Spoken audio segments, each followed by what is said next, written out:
President Biden's State of the Union address. We have a lot of reaction this week from Indiana lawmakers. But first, Washington correspondent Trevor Shirley has a recap of the president's speech.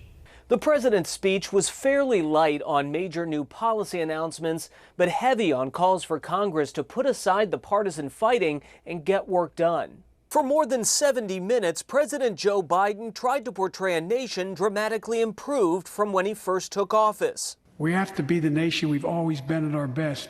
Optimistic, hopeful, forward-looking. He highlighted the end of COVID restrictions, a stronger economy, and a renewed focus on American manufacturing jobs. My economic plan is about investing in places and people that have been forgotten.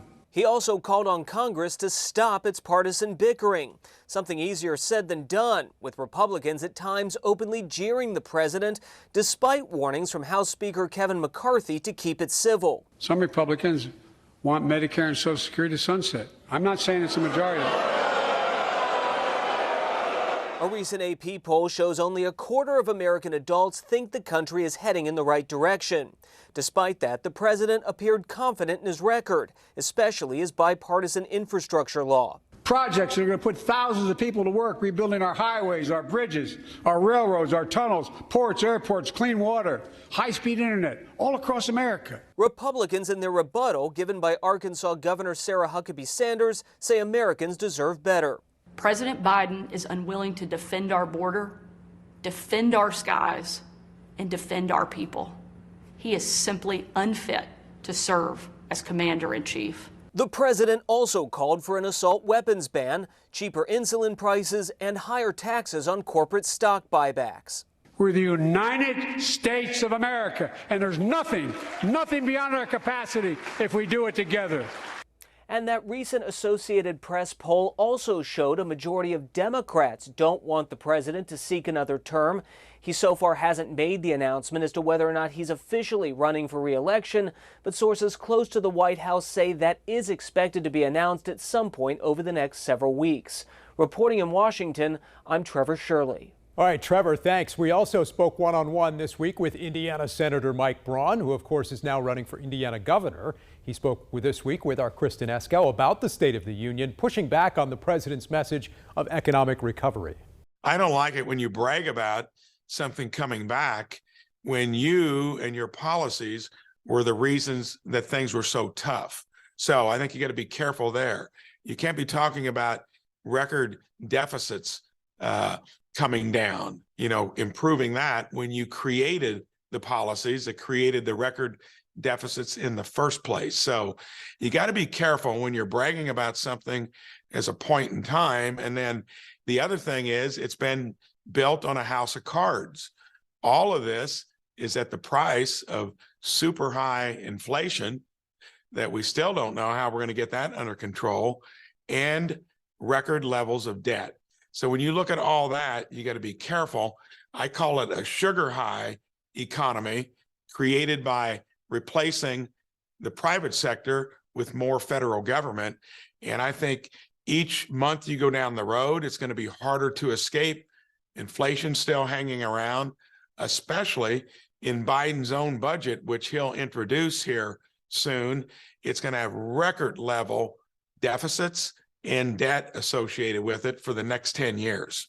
Speaking of debt, of course, there's a lot of discussion right now about the debt ceiling and potentially reaching a deal at some point to raise the debt limit. What would you like to see that deal look like?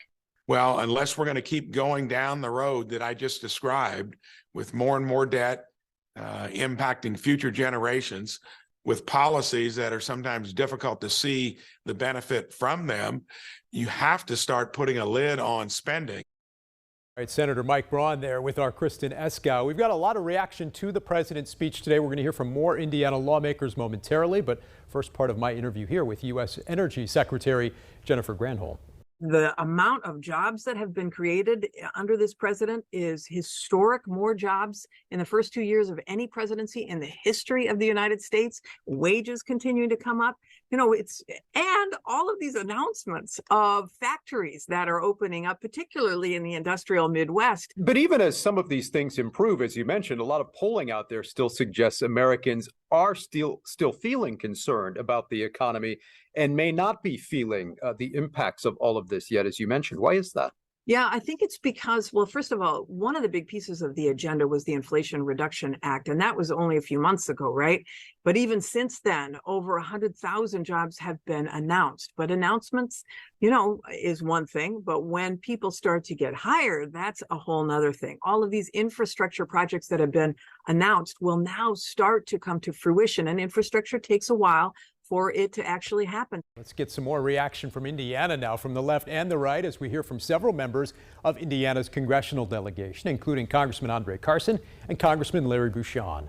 Well, I mean, he hit on the points that I think he thinks are legislative and administrative victories this past year. You know, he talked about a lot of federal spending with the Inflation Reduction Act and other things that their administration has done, much of which House Republicans didn't support. I mean, I was happy at the end that the president struck a positive note about the country, about working together, and about how we're all Americans. I think that's a good message. I do think some of the speech, though, was pretty divisive. The president was very strong. He addressed our economy. He addressed police misconduct. He addressed the infrastructure bill, how monumental it's going to be, and it is. Looking at the bipartisan infrastructure law in a way that will transform, I believe, our nation's infrastructure with projects across, you know, Indiana and across our country. We're talking about 12 million jobs that will be created in the next few years, and I think it's monumental. So I felt like he was strong. He was bipartisan in spirit.